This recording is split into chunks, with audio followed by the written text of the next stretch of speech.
আমার নাম সঙ্গীতা বেটা। আমার বাড়ি পূর্ব মেদিনীপুর জেলার পাঁশকুড়া থানার অন্তর্গত পশ্চিম জিলা নামক ছোট্ট একটি গ্রামে।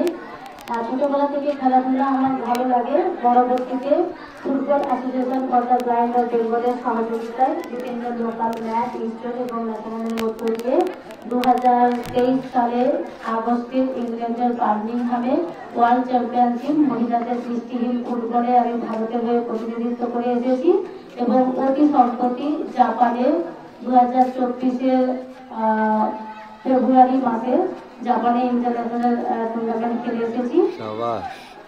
আমাদের তো খেলাধুলাটা খুবই ভালো লাগে, কিন্তু আমাদের ব্লাইন্ড ফুটবলটা এতটা আত্মপ্রকাশ করে না। আপনারা যদি এইভাবে পাশে থাকেন বা খেলাধুলার মধ্য দিয়ে আমাদের ব্লাইন্ড ফুটবল আরো আত্মপ্রকাশ করবে।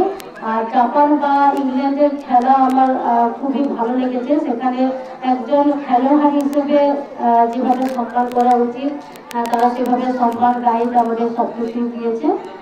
তো আমি বলবো আপনারা এইভাবে আমাদের পাশে থাকুন, আমরাও পারবো চেষ্টাটা পশ্চিম বাংলার মুখ উজ্জ্বল করতে।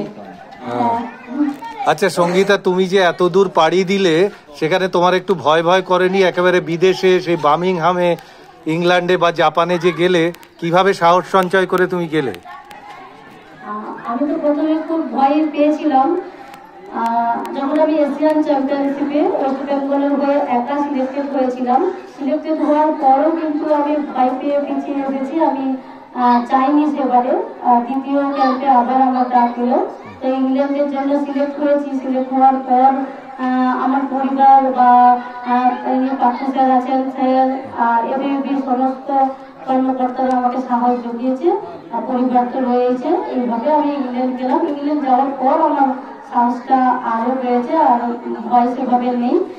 যারা আমার ইন্ডিয়ান টিমে হয়ে খেলে তাদের সাথে মোটামুটি ভালো পরিচয় হয়ে গেছে। তো এখন আমার বাইরে যেতে আর কোনো অসুবিধা নেই। তোমার ভবিষ্যৎ পরিকল্পনার কথা একটু যদি বলো।